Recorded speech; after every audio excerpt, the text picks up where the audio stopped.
बिस्मिल्लाहिर्रहमानिर्रहीम। अस्सलाम वालेकुम फ्रेंड्स, कैसे हैं आप सब लोग। उम्मीद करती हूँ आप सब लोग भी खैरियत से होंगे। मैं हूँ समरीन और आप लोग देख रहे हैं यूट्यूब चैनल समर्स किचन। आज आपके साथ बहुत ही आसान और बहुत ही मज़ेदार किस्म की बीफ कढ़ाई की रेसिपी शेयर करूँगी। बहुत ही कम और बेसिक मसालों के साथ मज़ेदार सी कढ़ाई तैयार करेंगे। तो चलें आएँ बिना टाइम को वेस्ट किए ये मज़ेदार सी कढ़ाई बनाना स्टार्ट करते हैं।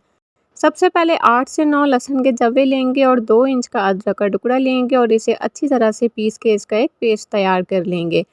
अगर आप लोग कढ़ाई का रिज़ल्ट अच्छा चाहते हैं तो आप लोगों ने अदरक लहसुन जो है वो फ्रेश पीस के इस्तेमाल करना है। अब हम एक पैन में 1/4 कप ऑयल शामिल करेंगे और 1/4 कप ही इसमें घी शामिल कर देंगे। अब हम इसमें पिसा हुआ अदरक लहसुन का पेस्ट शामिल करके इसे 1 मिनट तक मीडियम फ्लेम पर फ्राई कर लेंगे ताकि इसके कच्चेपन की स्मेल ख़त्म हो जाए। अब हम इसमें 1 केजी बीफ शामिल करेंगे। बीफ आप बोनलेस भी ले सकते हैं और बोन के साथ भी ले सकते हैं। 80% इसमें मीट है और 20% इसमें फ़ैट मौजूद है। आपने बीफ को इतना फ्राई कर लेना है कि इसका कलर जो है वो चेंज हो जाए। अब हम इसमें 3/4 टेबल स्पून नमक शामिल कर देंगे। नमक आप अपने जायके के हिसाब से भी शामिल कर सकते हैं। अच्छे से नमक को मिक्स कर लेंगे। अब हम इसमें टमाटर शामिल करेंगे 3 बड़े साइज़ के। आपने टमाटर को दरमियान में से कट करके इस तरह से आपने कढ़ाई के ऊपर रखना है और हम इसे कवर करके मीडियम फ्लेम पर कुक करेंगे ताकि टमाटर जो है वो सॉफ्ट हो जाए और इनका छिलका जो है वो आसानी से रिमूव हो जाए। आप लोग देख सकते हैं टमाटर बहुत अच्छी तरह से सॉफ्ट हो चुके हैं और इसका छिलका बहुत अच्छी तरह से रिमूव हो रहा है।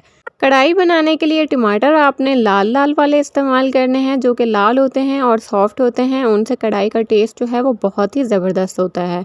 अच्छी तरह से टमाटरों को मैश करने के बाद एक दफ़ा इन्हें मिक्स कर लेंगे। अब हम इसमें पानी शामिल करेंगे 1 से 1.5 कप या जितनी आपको ज़रूरत हो आप पानी अपने गोश्त के हिसाब से इसमें शामिल कर सकते हैं।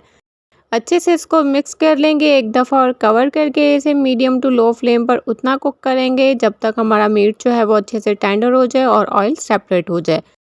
आप लोग देख सकते हैं कि मीट हमारा बहुत अच्छी तरह से टेंडर हो चुका है और ऑयल भी इसका सेपरेट हो गया है। गोश्त का टाइम डिपेंड करता है गोश्त की क्वालिटी के ऊपर कि गोश्त कितना टाइम लेता है गलने के लिए, तो आपने पानी भी अपने गोश्त के हिसाब से इस्तेमाल करना है। अब हम इसमें 1 टेबल स्पून धनिया पाउडर शामिल करेंगे। 1.5 टीस्पून इसमें गरम मसाला शामिल कर देंगे। 1 टीस्पून ज़ीरा पाउडर भी शामिल करेंगे और 6 से 8 हरी मिर्चों को दरमियान में से कट करके इसमें शामिल करेंगे और अच्छे से इसको मिक्स कर लेंगे। अब हम इसमें 1 टेबल स्पून काली मिर्चों का पाउडर शामिल करेंगे। आप इसको फ्रेश कूट के शामिल करें तो उससे टेस्ट बहुत अच्छा आएगा। जूलियन कट किया हुआ अदरक शामिल करके इसे मिक्स कर लेंगे। तो लीजिए तैयार है हमारी बहुत ही मज़ेदार बीफ कढ़ाई। अब आप लोगों ने इस रेसिपी को ट्राई ज़रूर करना है। वीडियो अच्छी लगी हो तो लाइक और शेयर ज़रूर कीजिएगा फ्रेंड्स में और फैमिलीज़ में।